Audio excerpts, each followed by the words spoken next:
Yang terhormat Ketua Yayasan Pendidikan Santri Jatikarya, Bapak Dr. Andes Ihsan Tholib.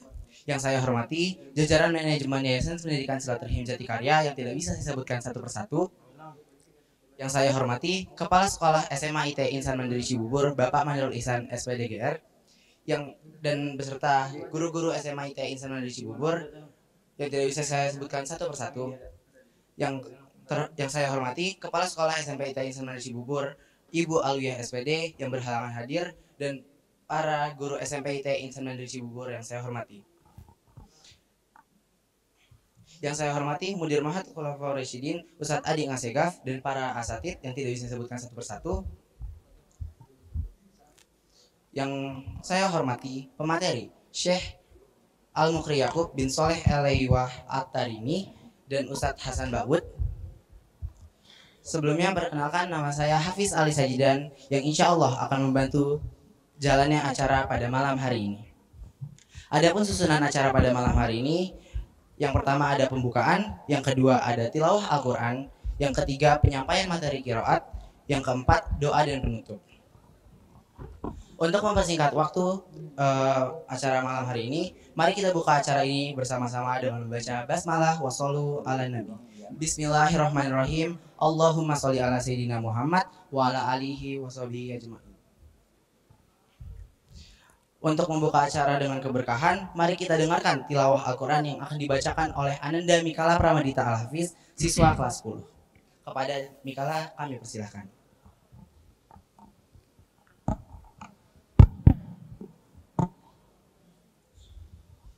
Assalamualaikum warahmatullahi wabarakatuh. Assalamualaikum warahmatullahi wabarakatuh. A'udzu billahi minasy syaithanir rajim. Laqad kana lakum fi rasulillahi uswatun hasanatun liman kana yarjullaha wal yawmal akhir. Dzakarallaha katsiran. Walamma ra'al mu'minuna al-ahzab قالوا هذا ما وعدنا الله ورسوله وصدق الله ورسوله وما زادهم إلا إيمانا وتسليما صدق الله العظيم. Assalamualaikum warahmatullahi wabarakatuh. Waalaikumsalam. Masya Allah, terima kasih kepada Ananda Mikala. Semoga bacaan tadi menambah iman kita kepada Allah Subhanahu wa Ta'ala dan menambah semangat kita dalam menyimak materi qiraat setelah ini. Selanjutnya kita memasuki acara inti, yaitu penyampaian materi qiraat oleh Syekh Al-Mukri Yakub bin Soleh Elaiwah At-Tarimi dan Ustadz Hasan Ba'ud. Kepada beliau kami persilahkan. Assalamualaikum warahmatullahi wabarakatuh. Bismillahirrahmanirrahim. Alhamdulillahi rabbil alamin. Wassalatu wassalamu ala ashrafil anbiya'i wal mursalin Sayyidina Muhammadin wa ala alihi wa sahbihi ajma'in. Subhanaka la ilma lana illa ma 'allamtana innaka antal alimul hakim. Yaqulu Allah subhanahu wa ta'ala بعد أعوذ بالله من الشيطان الرجيم. بسم الله الرحمن الرحيم. اقرأ باسم ربك الذي خلق خلق الإنسان من علق اقرأ وربك الأكرم الذي علم بالقلم علم الإنسان ما لم يعلم.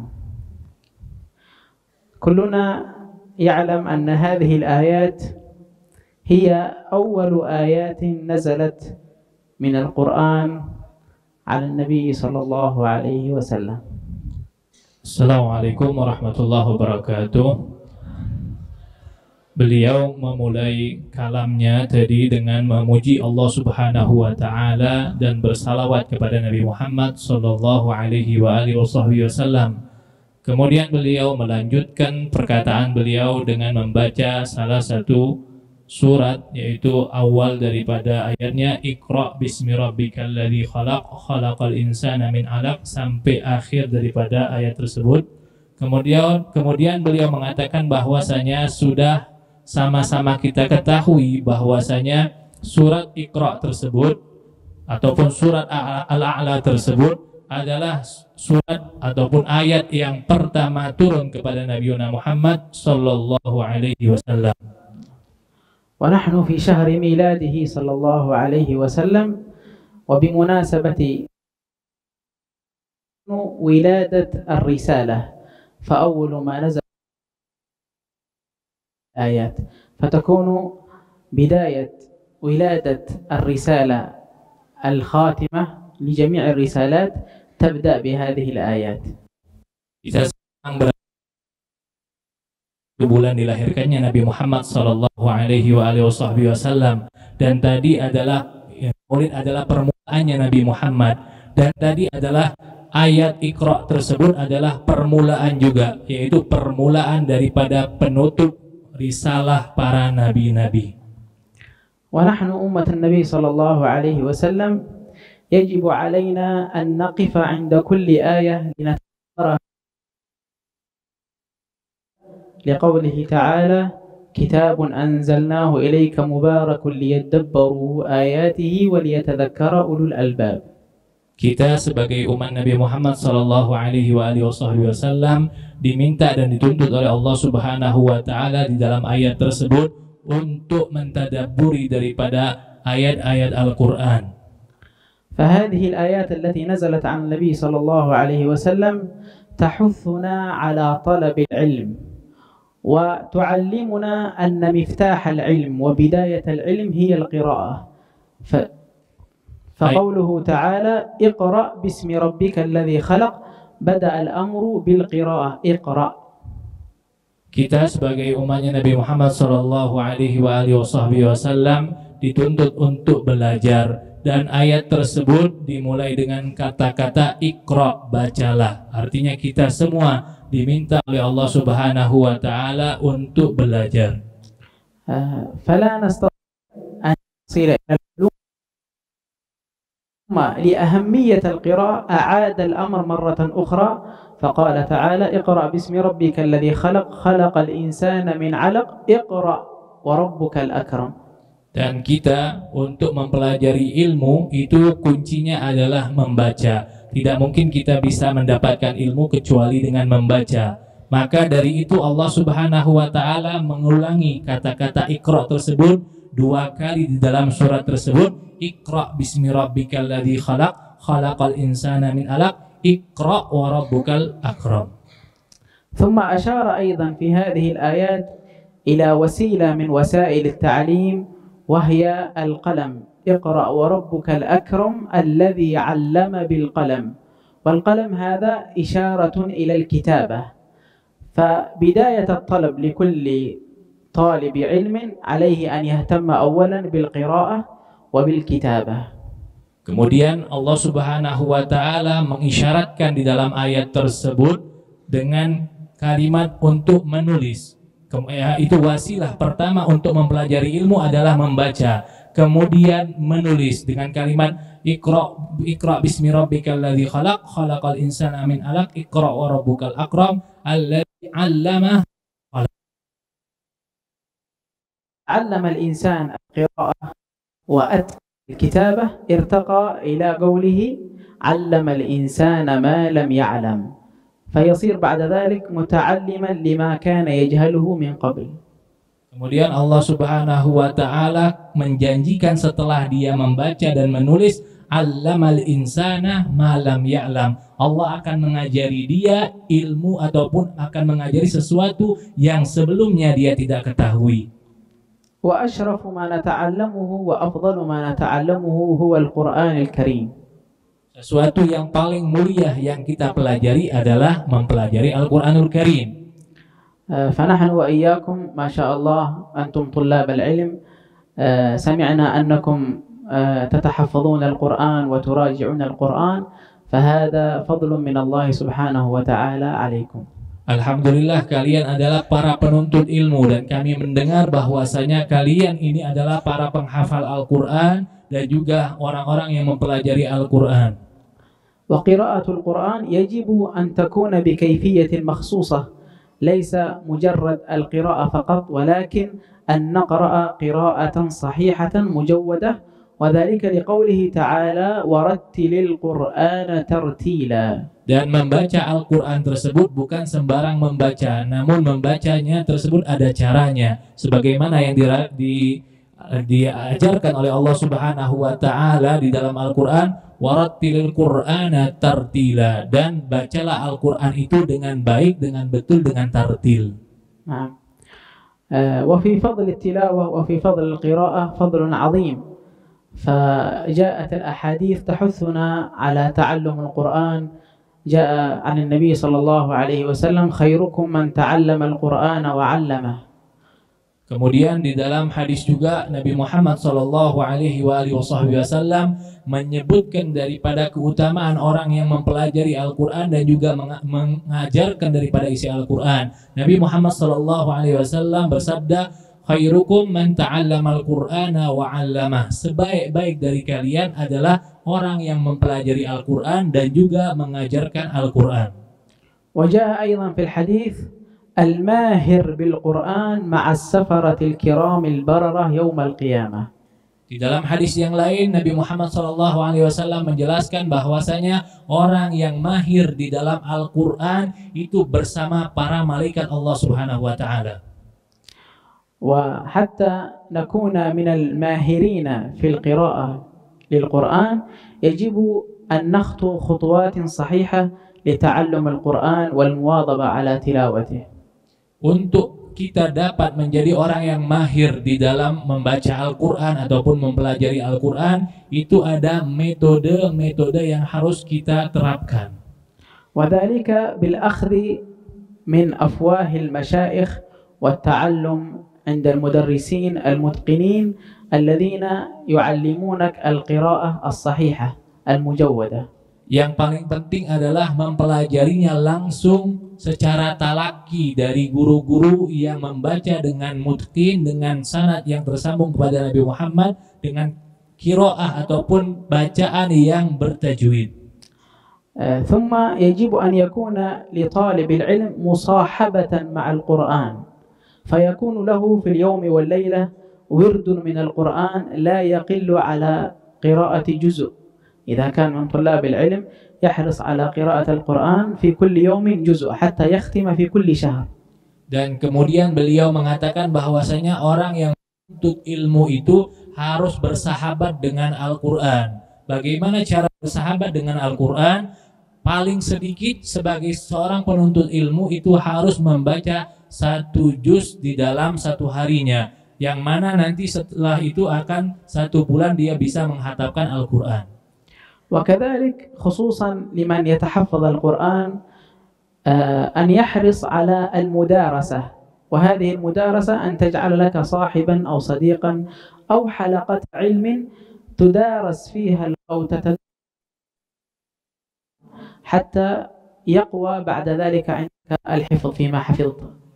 Kemudian yang tak kalah pentingnya adalah kalau dia seorang penghafal Al-Quran, dia harus mempunyai teman ataupun mempunyai halaqah bersama untuk membaca Al-Quran bersama-sama, saling menyimak hafalannya tersebut sampai hafalannya tadi menjadi kuat.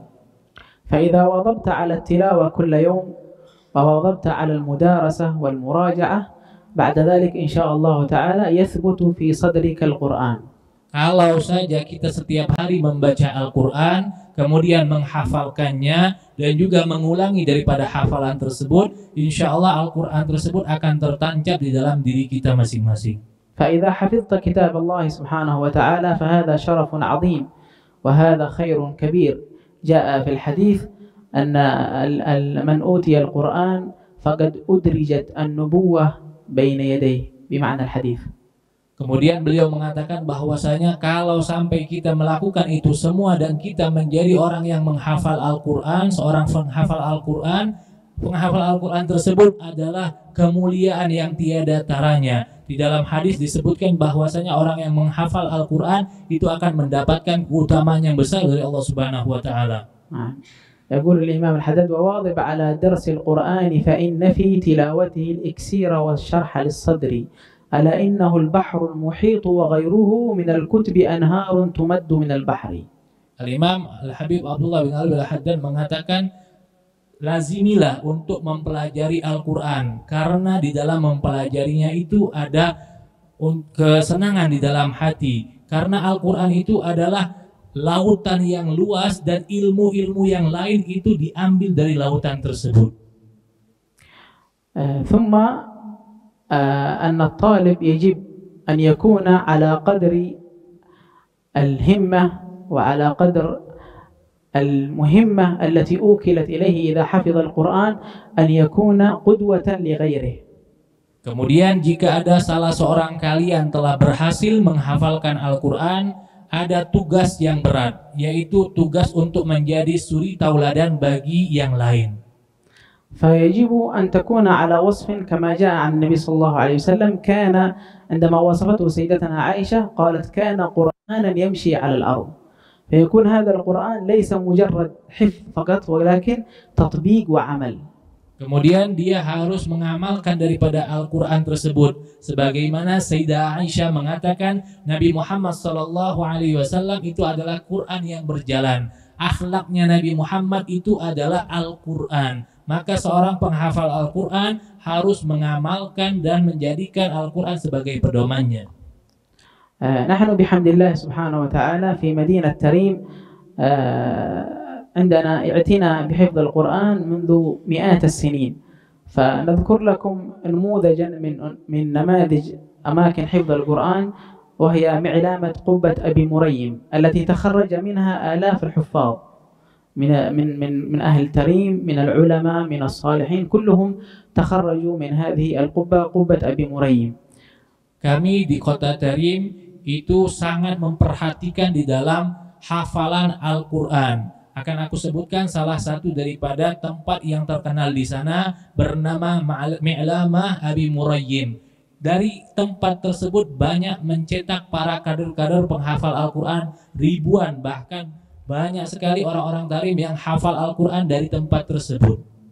فكانوا يذكرون عن علماء تريم في التراجم يقولون ولد بتريم وحفظ القرآن العظيم.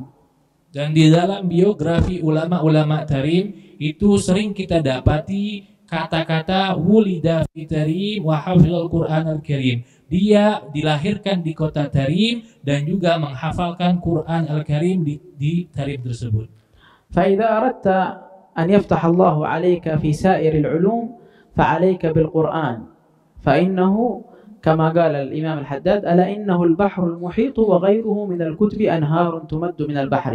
فكل العلوم بعد ذلك سواء كانت العلوم الدينية أو العلوم الدنيوية كلها موجودة في القرآن.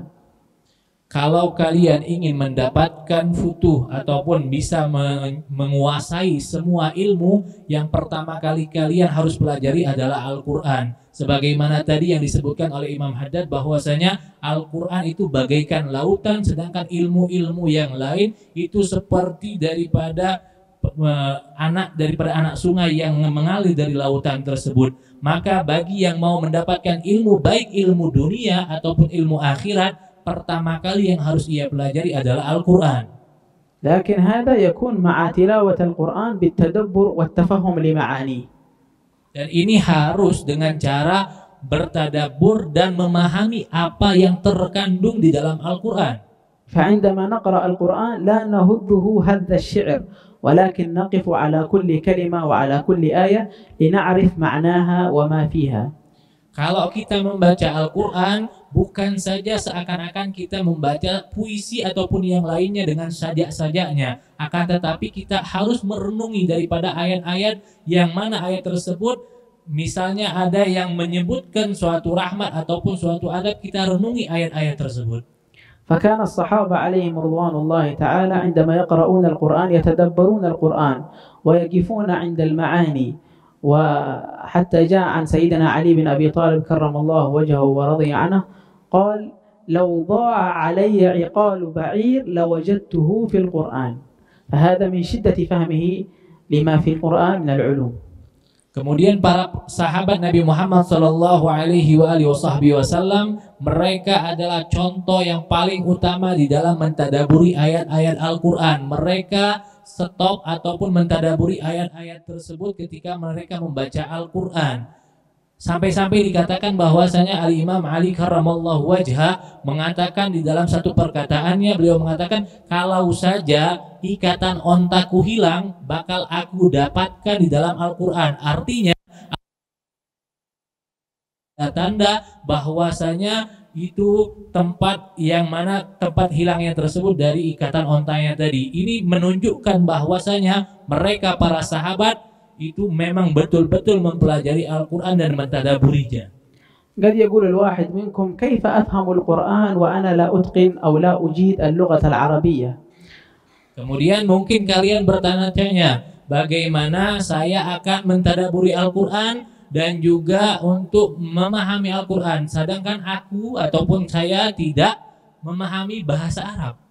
فنقول الحمد لله في وقتنا هذا الحاضر تيسرت الأمور وصارت المصاحف منتشرة وفيها التراجم بما تريده من لغة. Alhamdulillah, sekarang ini sudah banyak sekali, zaman sudah maju dan juga Al-Quran sudah diterjemahkan di dalam bahasa-bahasa yang banyak. Ya, salah satunya adalah bahasa Indonesia. فهذا يساعدك إذا أنت قرأت الترجمة على فهم القرآن. وكذلك إذا أردت أن تقوى في اللغة العربية فعليك بالقرآن. فبقدر تلاوتك للقرآن وتفهم معانيه ستجيد اللغة العربية. Kemudian ketika kau membaca Al-Quran dengan mempelajari atau akan membantumu untuk mentadaburi Al-Quran. Dan juga jika orang itu mempelajari Al-Quran dengan betul, dengan benar, dia insya Allah akan dapat mempelajari bahasa Arab dengan mudah. ثم كما ذكرنا لكم يجب أن يكون طالب العلم وحافظ القرآن على نصيب وافر من الأدب ومما في القرآن من الأوامر والنواهي بقدر المستطاع يطبق ذلك فيكون قرآنا يمشي على الأرض. Kemudian bagi orang yang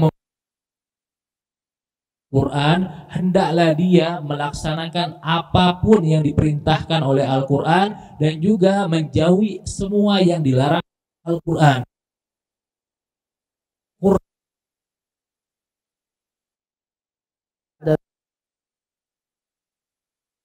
Dan bakal muncul daripada rahasia Al-Quran di dalam dirinya. كما ذكرنا لكم قبل قليل هذه المعلامة التي يدرس فيها القرآن في تريم نعطيكم كيفية التعلم فيها حتى يستفيد الواحد منكم ويكون له جدولا في كيفية تحفيظ القرآن. Beliau akan menyebutkan metode yang diterapkan di dalam madrasah ataupun mi'lama Abu Murayyim yang beliau sebutkan tadi, sehingga kita mungkin dapat mencontoh bagaimana cara mereka menghafal Al-Quran di kota Tarim. بعد أن يجيد الطالب التلاوة ويمر على التهجي وتعلم القراءة الصحيحة ثم التلاوة يختم القرآن ختمة كاملة بالتلاوة يبدأ بعد ذلك بالحفظ حتى يقرأ ويتحفظ حفظا صحيحا ليس فيه خطأ. Yang pertama, mereka mempelajari Al-Quran ataupun tajwid-tajwidnya dengan bacaan yang benar, bacaan yang betul, kemudian membaca Al-Quran dengan satu bacaan, dengan satu qiraah dari awal hingga akhir, kemudian baru dihafalkan. فإذا بدأ يتحفظ القرآن بداية يبدأ بحفظ نصف صفحة أو إلى صفحة ممكن مقرأ فيتحفظ كل يقرأ من القرآن أو صفحة حتى إذا أكمل نصف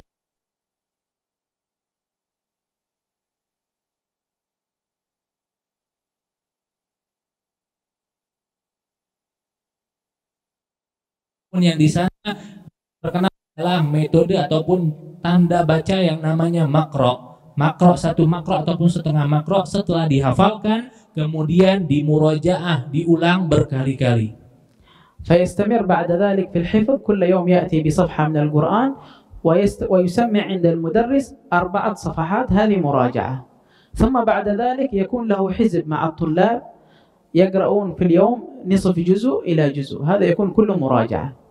Kemudian dia menyetorkan setiap harinya seperti itu, 1 lembar ataupun setengah lembar. Kemudian juga mengulangi daripada hafalannya tersebut, didengarkan kepada gurunya sebanyak 4 lembar yang telah dia hafal, dan sisanya dia menyetorkan ataupun membacanya bersama-sama dengan temannya setiap hari setengah juz ataupun 1 juz. فإذا حفظ أجزاء من القرآن ووصل إلى الثلث أو إلى النصف، يبدأ بعد ذلك ينتقل إلى مرحلة الحزب في مسجد سيدنا الإمام عبد الرحمن السقاف. هذا المسجد يقرأ فيه القرآن حفظا، لا أحد يحمل فيه مصحف، ويقرؤون كل أسبوع ختمة كاملة، فيقرؤون بعد المغرب إلى العشاء ويقرؤون في آخر الليل كذلك، فيواظب الطالب على حضور هذا الحزب.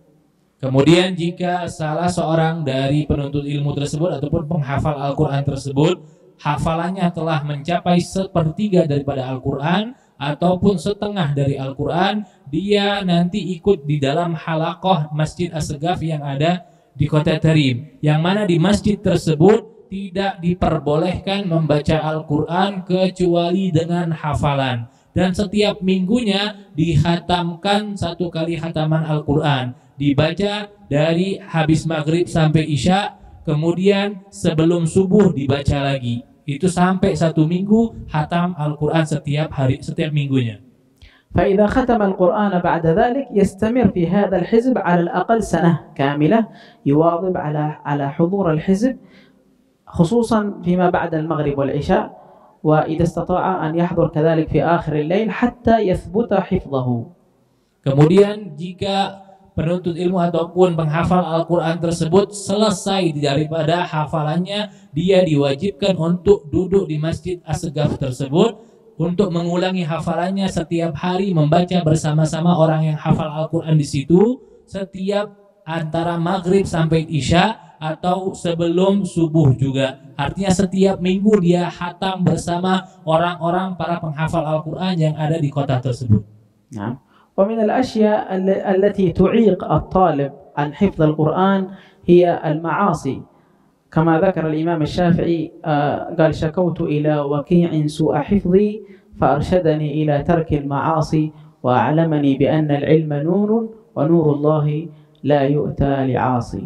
Beliau mengatakan bahwasanya sebab yang paling kuat untuk membantu kita di dalam menghafal Al-Quran adalah meninggalkan maksiat. Sebagaimana Imam Syafi'i pernah mengeluhkan daripada hafalannya kepada gurunya Imam Waqi, bahwasanya beliau hafalannya itu lemah. Kemudian Imam Waqi memberikan daripada resep untuk Imam Syafi'i supaya hafalannya tersebut kuat. Dengan cara apa? Meninggalkan daripada maksiat. Karena ilmu adalah cahaya, dan cahaya tidak akan diberikan kepada pelaku maksiat.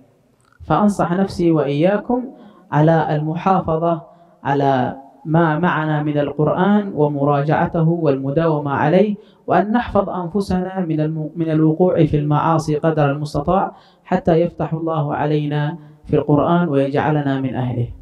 Kemudian terakhir beliau mengatakan bahwasanya aku mengajak kalian semua untuk meninggalkan semua maksiat dan juga selalu mempelajari dan menghafalkan Al-Quran sebagaimana yang diperintahkan oleh Nabi Muhammad SAW, sehingga kita semua menjadi para ahli Al-Quran insyaallah. نسأل الله سبحانه وتعالى أن يجعل القرآن العظيم ربيع قلوبنا وجلاء همومنا وغمومنا، وأن يجعلنا من أهل القرآن الذين هم أهل الله وخاصته، وأن يثبت حفظه في قلوبنا، وأن يحفظنا بالقرآن ويجعلنا من أهل القرآن ويحشرنا مع أهل القرآن في خير ولطف عافية.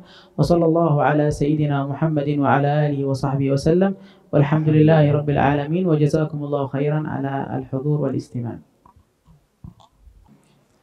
Bismillahirrahmanirrahim. Alhamdulillahirabbil alamin. Allahumma shalli ala sayyidina Muhammadin wa ala ali sayyidina Muhammad ربنا هب لنا من أزواجنا وذريتنا قرة أعين واجعلنا للمتقين إماما رب هب لي من الصالحين اللهم صل على سيدنا محمد نورك الساري ومدادك الجاري واجمعني به في كل أطوار وعلى آله وصحبه يا نور اللهم اجعل جمعنا هذا جمعا مرحوما وتفرقنا من بعده تفرقا معصوما ولا تجعل فينا ولا منا شقيا ولا محروما وصلى الله على سيدنا محمد وعلى آله وصحبه وسلم بفضل سبحان ربك رب العزة عما يصفون وسلام على المرسلين والحمد لله رب العالمين والسلام عليكم ورحمة الله تعالى وبركاته.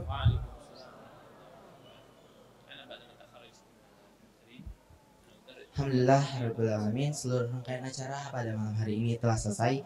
Terima kasih atas perhatian dan partisipasinya.